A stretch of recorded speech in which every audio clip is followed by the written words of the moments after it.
तेलंगाना पर बने मंत्री समूह की बैठक में आज रिपोर्ट को दिया जाएगा अंतिम रूप। शिंदे ने कहा, तेलंगाना पर किसी को भी आहत नहीं करने के रास्ते तलाश रहा है मंत्री समूह।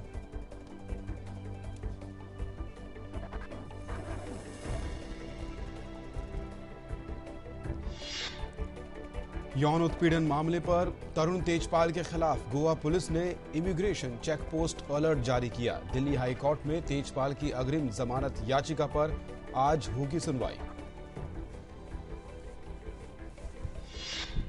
आरुषि हेमराज दोहरे हत्याकांड मामले में राजेश और नूपुर तलवार को उम्र कैद की सजा सुनाई गई। तलवार दंपति को सबूत मिटाने के आरोप में 5-5 साल की अतिरिक्त सजा भी।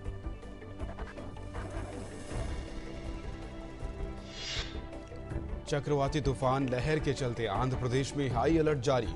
गुरुवार दोपहर तक तूफान के आंध्र तट को पार करने की संभावना। अगले 24 घंटों के दौरान बारिश होने की उम्मीद।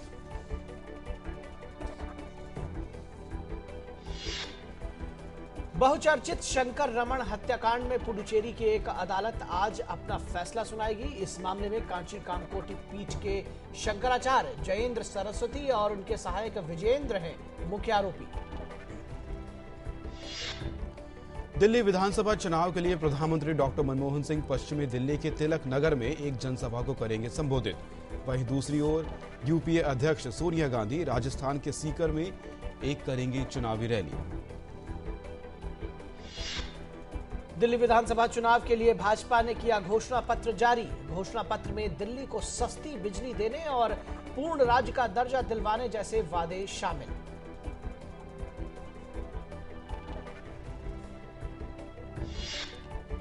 दिल्ली की एक अदालत आज शाम आम आदमी पार्टी द्वारा समाचार पोर्टल मीडिया सरकार के खिलाफ दायर किए गए आपराधिक मानहानि के मामले की करेगी सुनवाई। मीडिया सरकार ने किया था स्टिंग ऑपरेशन। धर्म के आधार पर वोट मांगने के मामले में केजरीवाल के लिए निर्वाचन आयोग के कारण बताओ नोटिस का जवाब देने की समय सीमा आज हो रही है खत्म। भाजपा ने की थी आयोग से शिकायत।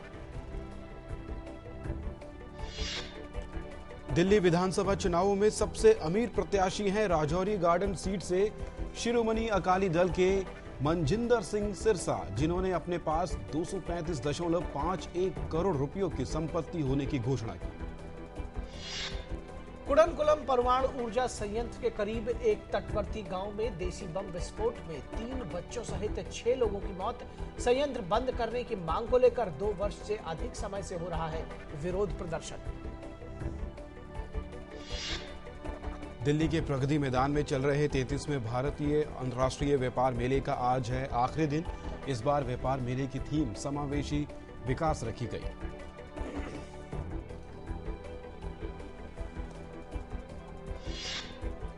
बांग्लादेश में आम चुनाव की घोषणा के बाद विपक्ष द्वारा बुलाए गए 48 घंटों के बंद के दौरान जमकर हिंसा हुई। बंद के दौरान उपद्रवियों ने रेल पटरियां उखाड़ने के साथ ही कई वाहनों को आग के हवाले कर दिया। पाकिस्तान की एक अदालत ने भ्रष्टाचार के 5 मामलों में पूर्व राष्ट्रपति आसिफ अली जरदारी को 9 दिसंबर को पेश होने को कहा है। उन्हें समन जारी कर अगली सुनवाई में पेश होने को कहा गया है।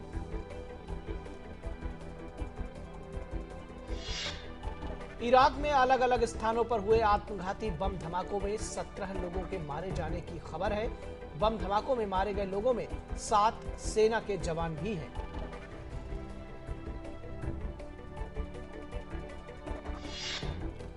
सीरिया की राजधानी दमिश्क में एक बस स्टेशन पर हुए आत्मघाती बम धमाके में 15 लोगों के मारे जाने और 30 से ज्यादा घायल होने की खबर है।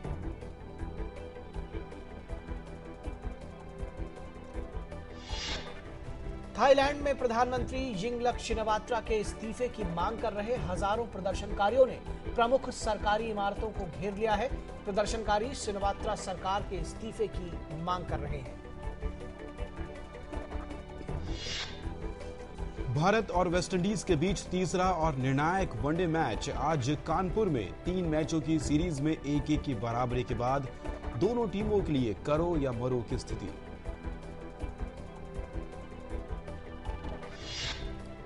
भारत ने मलेशिया के पेनांग में चल रही राष्ट्रमंडल भारोत्तोलन चैंपियनशिप के दूसरे दिन 19 स्वर्ण पदक सहित कुल 36 पदक हासिल किए। भारत की तरफ से सीनियर वर्ग में 15, जूनियर वर्ग में 15 और युवा वर्ग में 11 भारोत्तोलक भाग ले रहे हैं।